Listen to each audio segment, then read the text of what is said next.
Hi everyone! Sa video na ito malalaman ninyo kung paano kumuha or mag-request ng Senomar through online. Kaya kung gusto nyo malaman, panoorin nyo po yung video na ito hanggang dulo dahil ang video ito ay makakatulong sa inyo.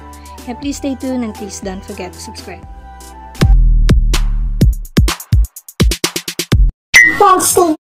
Ang Senomar ay isang dokumento na nagpapatunay na kayo po ay single. Isa ito sa mga requirements na kailangan kapag kayo magpapakasal sa civil wedding po.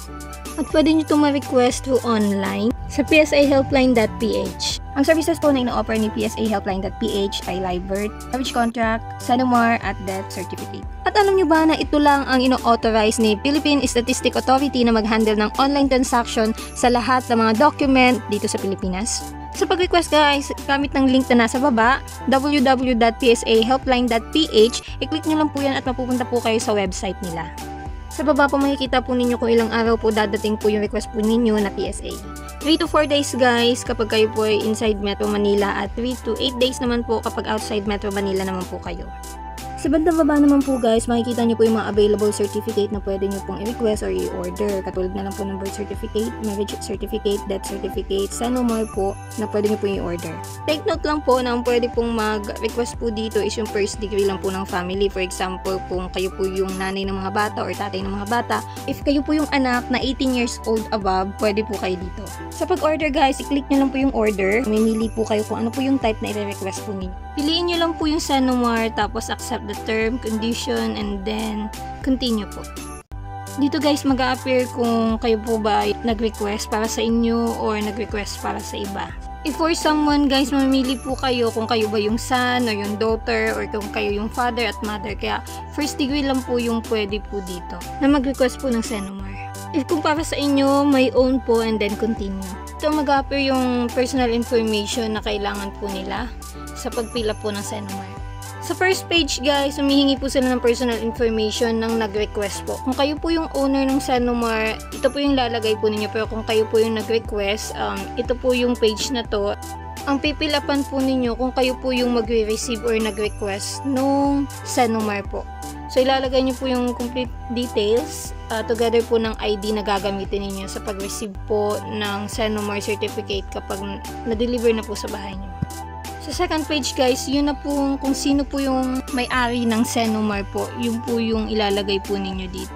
Sa third page naman guys is yung father's information. Meron nakalagay dito sa may taas, no father's name. So pwede nyo po siyang i-click dyan kung talagang wala po talaga dun sa birth certificate po ninyo. If meron naman po, make sure po na malagyan po yan. Tapos continue na lang po kapag okay na po. Sa fourth page naman po guys is yung mother's name po ninyo kung kayo yung nag-request. Kumpletuhin nyo lang po yan guys. Tapos continue. Sa fifth page naman po guys is kung saan po kayo pinanganak. So nakalagay dyan is province at municipality. I-click nyo lang po kung saan po banda kayo pinanganak. Tapos continue po. Sa 6th page guys, kung saan po o para saan, kung ano yung purpose ng pag-request po ninyo. If ever na kayo yung hindi nyo po masyadong alam o wala po kayong idea, pwede po yung others, tapos for personal purposes lang po, then continue. 7th page guys is yung address kung saan nyo po siya ipapadeliver. Pwede nyo pong baguhin yung delivery province if ever po na hindi tama po yung nag-appear po dyan sa pagdi-deliveran po ng certificate. Sa bandang taas po guys na mobile number, may nakalagay estimated delivery kung kailan po madi-deliver po sa inyo. After nyo po makontinue, lalabas na po yung summary po ng mga information na nilagay po ninyo. Make sure guys na tama po yung letters, spelling, yung mga delivery address po dahil dun po nila i-deliver po. Make sure din po na active po yung mobile number at email address na gagamitin po ninyo. For Senomar po guys, 420 pesos po ang per copy po nila. At makikita nyo din po yung bandang baba kung tama po yung pagdi-deliveran po ng inyong certificate. Confirm nyo lang po yan and then continue.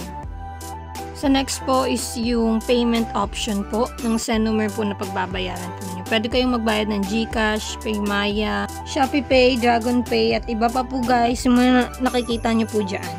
After nyo po magbayad, may notification po kayong marireceive from psahelpline.ph po.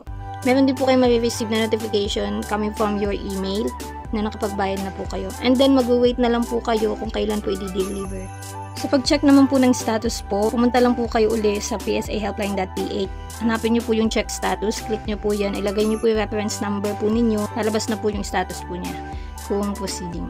Sana po nakatulong po yung video na to. Kung nakatulong yung video na to, please give me a like and please don't forget to subscribe para sa tuloy-tuloy na panunood ng mga informative video na kagaya nito, guys. Thank you very much and see you to my next video. Bye-bye, guys! Thanks, TV.